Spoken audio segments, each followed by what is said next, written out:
প্রিয় দর্শক, আজকে আমরা জানব প্রকাশ্যে সর্বপ্রথম কে উচ্চস্বরে কোরআন তেলাওয়াত করেছিল। আজকে সেটা আপনাদেরকে জানানোর চেষ্টা করব। আশা করি পুরো ভিডিওটি দেখবেন এবং আমাদের সাথেই থাকবেন। চলুন ভিডিওটি দেখে আসি। মহানবী সাল্লাল্লাহু আলাইহি সাল্লামের হিজরতের আগে মক্কায় মুসলমানদের উপর অত্যাচার, নির্যাতন অসম্ভব কঠিন এক পরিস্থিতি। তাকে উপেক্ষা করে মক্কার বাইতুল্লাহ প্রাঙ্গণে মহানবী সাল্লাল্লাহু আলাইহি সাল্লামের সাহাবী হযরত আব্দুল্লাহ ইবনে মাসউদ রাদিয়াল্লাহু আনহু প্রকাশ্যে কোরআন তেলাওয়াত করার সিদ্ধান্ত নেন।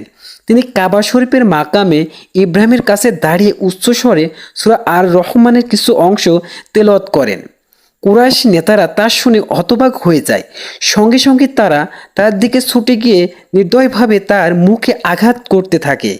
নির্যাতনের উপর তিনি বলেছিলেন, আল্লাহর শত্রুরা আমার কাছে খুবই তুচ্ছ, আমি আবারও গিয়ে তাদের সামনে কোরআন তেলাওয়াত করব। তিনি প্রথম মুসলমান যিনি প্রকাশ্যে কোরআন তেলাওয়াত করেছিলেন।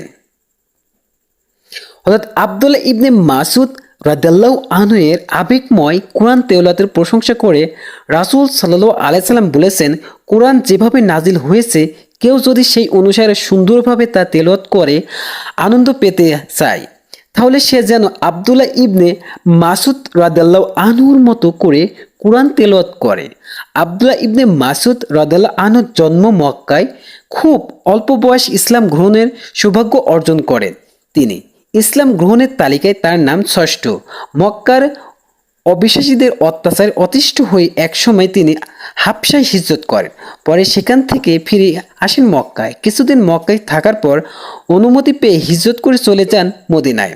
আব্দুল ইবনে মাসউদ রাদিয়াল্লাহু আনহু ইসলাম গ্রহণের পর নিজেকে রাসূলুল্লাহ সাল্লাল্লাহু আলাইহি সাল্লামের একজন খাদিম হিসেবে উৎসর্গ করেন।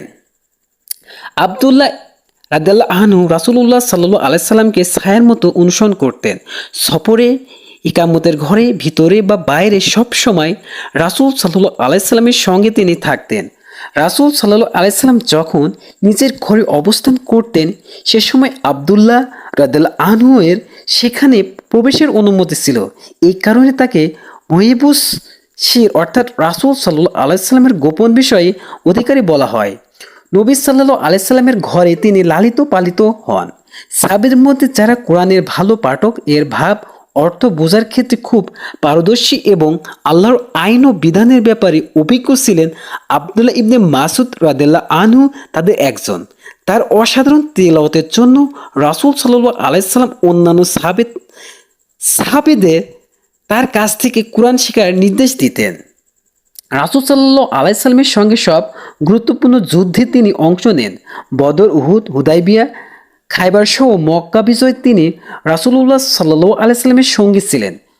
হুনাইন যুদ্ধে কাফিরদের অতর্কিত আক্রমণের 10,000 মুসলিম বাহিনী বিক্ষিপ্ত হয়ে পড়লে মাত্র 80 জন নিজের জীবন বাজি রেখে রাসূলুল্লাহ সাল্লাল্লাহু আলাইহি সাল্লামের চারদিকে অটল প্রাচীর তৈরি করে থাকেন। আব্দুল্লাহ ইবনে মাসউদ সেই বিরল 80 জনের একজন। এই যুদ্ধে রাসূল সাল্লাল্লাহু আলাইহি সাল্লাম বিরোধী পক্ষের বাহিনীকে লক্ষ্য করে এক মুঠো ধুলো নিক্ষেপ করেছিলেন, আর সেই ধুলো রাসূলুল্লাহ সাল্লাল্লাহু আলাইহি সাল্লাম হাতে তুলে দিয়েছিলেন আব্দুল্লাহ ইবনে মাসউদ রাদিয়াল্লাহু আনহু। হিজরি 20 সনে ওমর রাদিয়াল্লাহু আনহুকে কুফায় প্রধান বিচারপতি নিয়োগ করেন। এই পদে তিনি 10 বছর দক্ষতার সঙ্গে দায়িত্ব পালন করেন। আব্দুল্লাহ ইবনে মাসউদ রাদিয়াল্লাহু আনহুকে ঘিরে ইরাকের কুফায় কোরআন শিক্ষাকেন্দ্র গড়ে ওঠে। আব্দুল্লাহ ইবনে মাসউদ রাদিয়াল্লাহু আনহু তার জীবনের বেশিরভাগ সময় কাটিয়েছেন কোরআন গবেষণা। তার কোরআন শেখার পদ্ধতি ছিল খুবই চমৎকার।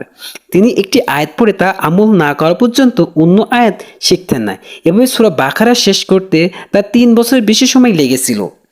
একদিন রাসূলুল্লাহ সাল্লাল্লাহু আলাইহি সাল্লাম দেখতে পেলেন আব্দুল্লাহ ইবনে মাসউদ রাদিয়াল্লাহু আনহু বসে বসে দোয়া করছেন। তাকে লক্ষ্য করে রাসূল সাল্লাল্লাহু আলাইহি সাল্লাম বললেন, চাও দেওয়া হবে, চাও দেওয়া হবে। 32 হিজরিতে আব্দুল্লাহ ইবনে মাসউদ রাদিয়াল্লাহু আনহু মদিনায় ইন্তেকাল করেন। মৃত্যুর আগে তিনি তার মেয়েদের নির্দেশ দেন যাতে তারা প্রতি রাতে সূরা ওয়াকিয়া পাঠ করেন, কারণ তিনি রাসূলুল্লাহ সাল্লাল্লাহু আলাইহি সাল্লামকে বলতে শুনেছেন, প্রতি রাতে যে সূরা ওয়াকিয়া পাঠ করে দরিদ্র কখনো তাকে স্পর্শ করবে না। আসসালামু আলাইকুম বন্ধুরা, ভিডিওটি ভালো লাগলে অবশ্যই শেয়ার করবেন আর অবশ্যই আপনাদের গুরুত্বপূর্ণ মন্তব্যটি আমাদের কমেন্ট বক্সে জানাবেন।